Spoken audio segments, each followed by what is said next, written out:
This is the Late Round Podcast with your host, JJ Zacharisa.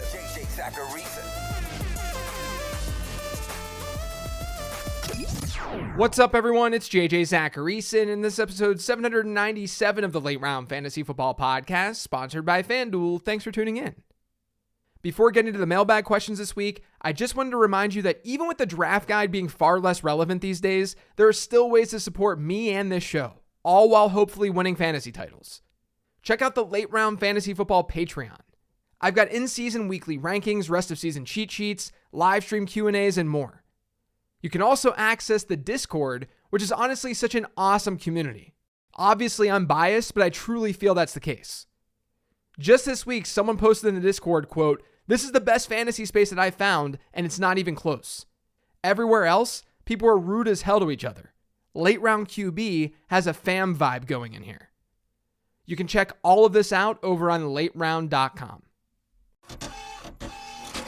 The first question this week is from Logan, and it says, "Hey JJ, tunes for thanking in. How long is too long to keep a young tight end like Dalton Kincaid on my bench?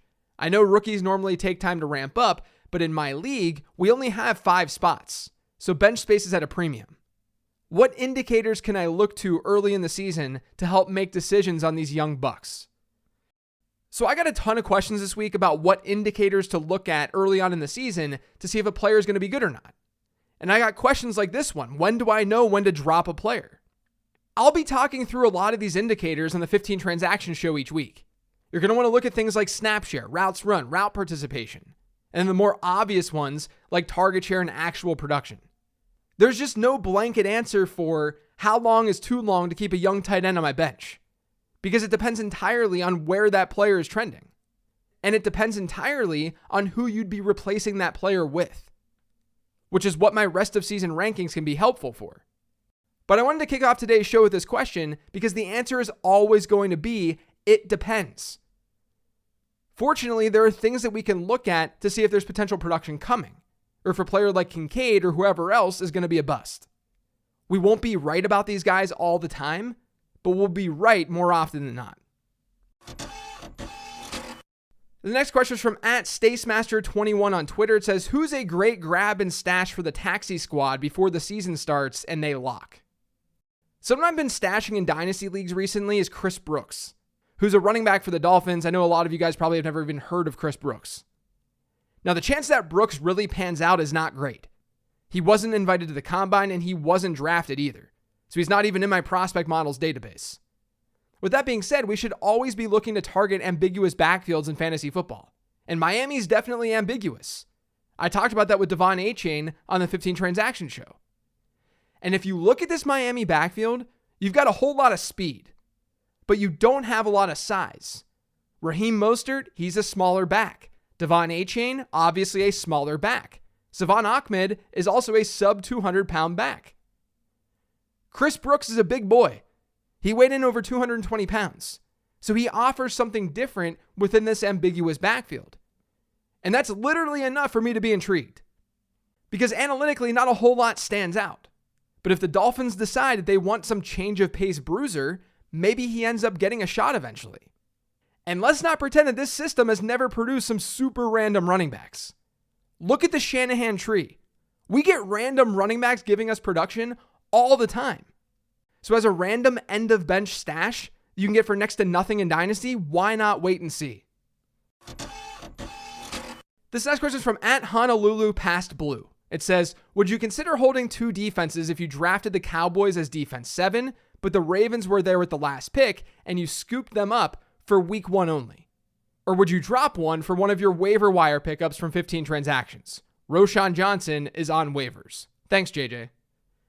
You don't need multiple defenses, at least this time of year. If you're planning ahead, if you're looking forward to the playoffs later in the season, that's one thing. But streaming defenses is not overly difficult. And I say that because over on my other podcast, Living the Stream, we've been tracking our streaming defense picks for years. And when the season's all said and done, we usually have the equivalent of a defense 3 or defense 4 in points per game. Meaning for absolutely zero cost, we're matching production of almost every fantasy defense out there aside from the truly elite ones. I would much rather have a player like Roschon Johnson than any defense in fantasy football. Any of them. You have way more to gain if a running back breaks out than if a defense ends up being one of those defenses that you can plug and play. Focus on using a different defense each week and streaming the position. It's a winning strategy. This next question is from Andre, and it says, "Hi JJ, I was looking to go anchor running back at my draft and ended up having to draft my running backs later, Pierce, Montgomery, and Rachaad White. My question for you is around your recommendation to stash Sean Tucker. I know you've always said that handcuffing is a floor play, but does your philosophy change at all with ambiguous backfields instead of just stashing for injury? Thanks." My philosophy generally does not change, no. I've said this before, but we have to remember that ambiguous backfields are not locks to have one player emerge. It's just that we're targeting these types of players in these backfields in the middle rounds over a middle round running back with a clear-cut starter, because these ambiguous backfields simply hit at a better rate. There's a chance that we see Chicago with the committee all year, or there's a chance that Miami's the same. There's still good targets to have on your bench though, because there's a ton of value to gain on climbable depth charts. With Rachaad White and Sean Tucker, what you're really saying is that you believe a back is going to emerge from that backfield if you have both of them. Because I would be shocked if you're going to start Sean Tucker and Rachaad White on the same season-long team this year. I would be shocked if that's an optimal move. But since we're chasing ceiling more than floor, you're better off having one player from multiple backfields in order to maximize the upside, in order to maximize the potential of hitting on more than one backfield. I also want to do a better job of being clear with expectations this year. I'm saying to add Sean Tucker because I think he's a good player and he's an interesting stash. But the chance that Tucker pans out, not very high. And I also don't think that Bucs team envisions him being a huge pass catcher. That's part of the reason that I've been high on White this offseason. He's a good receiver. I feel good about that role. So if you have White, I would not be adding Sean Tucker. If someone like Roschon Johnson is out there, not only do I like Johnson more than Tucker rest of season, but he'd fit this kind of build a lot better. And I know that it can be uncomfortable. And yes, there are some league types, some instances where you might want to play it super safe and get a handcuff. But the name of the game is first place, not fourth or fifth. This next question is from @user353593. Are you concerned about the Cowboys' change in offensive coordinator? How a lower pace and the addition of Brandon Cooks could impact the pass catchers, primarily CD Lamb? You'll hear some chatter about the Cowboys on the Late Round Perspective show that drops after this show. But overall, I'm not that concerned about the passing volume. Definitely not for CD Lamb either, because he's going to get his. In my opinion, the Cowboys aren't really built to be super run heavy. Now, others may disagree with that idea, and again, this gets talked about a little bit on the Late Round Perspectives episode. But if you look at this team's personnel, it doesn't really scream ground and pound. I also don't think that people realize that Dallas wasn't some super pass-heavy team last year. They ranked 19th in pass attempts. They had 2 more pass attempts than the Commanders. They were actually 22nd in pass rate. I actually think there's a decent chance that we see more pass attempts this year for Dallas than what we saw last year.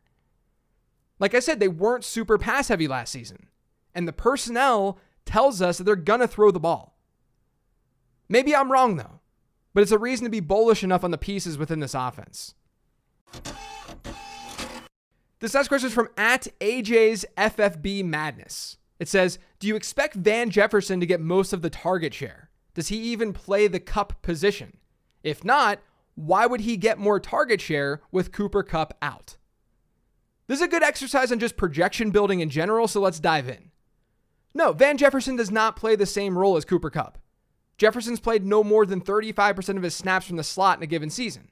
Kupp has never been below 56%. Kupp can destroy opponents in that area of the field. Jefferson's usually a perimeter guy. So why would he get a higher target share with Cooper Kupp out? And the answer to that is team competition. Every team has a 100% target share. Target shares are going to add up to 100% because it's a calculation of individual targets divided by total team targets. With that being said, it's time for one of my really, really awful analogies. Pretend your family has a tradition where you all eat an apple pie every Thanksgiving. Like you, your 3 siblings, and your parents. You destroy a pie. I don't know if I'm going to be able to get through this without laughing because it's such a bad analogy. But look, you've got 6 people eating a pie. 2 of them are parents. They're adults. 2 of them are teenagers.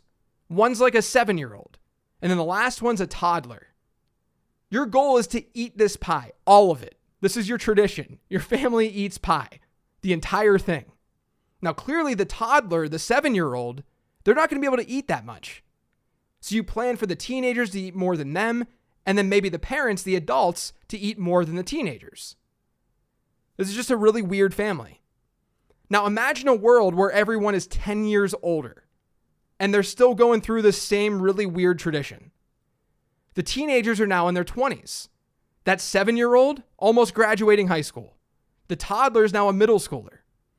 All of a sudden, those parents, the ones who were eating the most pie by far 10 years ago, they're now eating less pie because there are other people in the family who are capable of eating a lot of pie. This is how it works with projections, as odd as that analogy was. When Cooper Kupp is active, he's like one of the parents. He's going to gobble up a huge chunk of the target share pie because he's good. In the parents' case, they're just bigger and they're older. They can consume more food. But with Kupp, he's talented. He's good at what he does, so he sees a higher target share. Meanwhile, if there were other players who were also talented, they'd start to take up larger portions of the pie too. The secondary players in offenses, they're like teenagers turned 20-something-year-olds. Or the 7-year-old turned teenager. Okay, I got to be done with this analogy. Basically, without Cooper Kupp in that lineup, he's taking 25 to 30% of the team's targets with him. Those have to go somewhere. Because remember, everything equals 100%. I'm not saying that targets aren't earned. They're earned. Target share, though, always equals 100%. So from that perspective, look at LA's weapons. You've got Van Jefferson, Tyler Higbee, Puka Nacua, Tutu Atwell, and their running backs. Jefferson no longer is competing with Cooper Kupp for target share. So he naturally will see a higher target share in that offense, even if he doesn't play the exact same position and do the exact same things, because the alternatives to Van Jefferson are not proven players. They might not even be good. It's the same deal with Tyler Higbee. From a projection standpoint, Higbee's going to see a jump in target share without Cooper Kupp. And from a projection standpoint, Tutu Atwell and Puka Nacua all of a sudden have more intrigue because that 30% target share that Cooper Kupp had, some of that's naturally going to go to them because it has to go somewhere. And now that Cooper Kupp is out, those guys are going to be on the field more. Now, it's important to not confuse all of this with actual production. Van Jefferson may see a higher target share. That doesn't mean that he's going to see better production. The offense might be a lot worse without Cooper Kupp. It probably will be.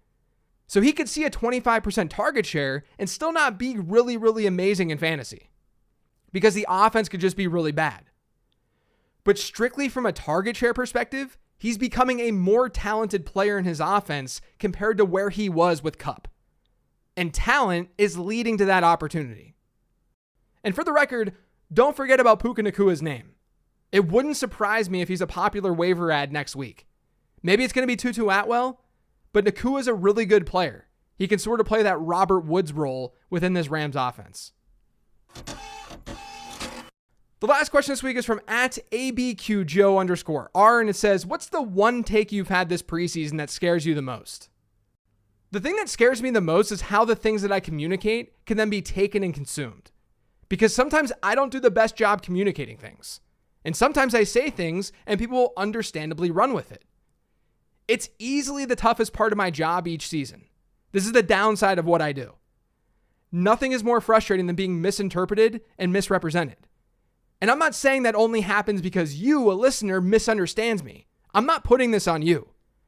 A lot of times, it's just the way that I present information. That's why I try to be as detailed as possible. And this is honestly why I really like late round perspectives. Because I can share my thoughts in a more conversational way. You can sort of see how I'm viewing some of these players in a different way. But to be a little bit more direct with this answer, anytime you're down on a player who's objectively talented, that's always scary. Like Derrick Henry. I opted to go with wide receivers instead of Henry for the most part this year, aside from best ball. Talking managed leagues here. That's scary. The Buccaneers wide receivers. I was lower on them versus the consensus. DeAndre Hopkins, same deal. Those players scare me, where we have evidence of them being very, very good. But I was lower on them versus consensus for one reason or another. But I'll be honest here. I don't fully fade or fully target players because average draft position changes.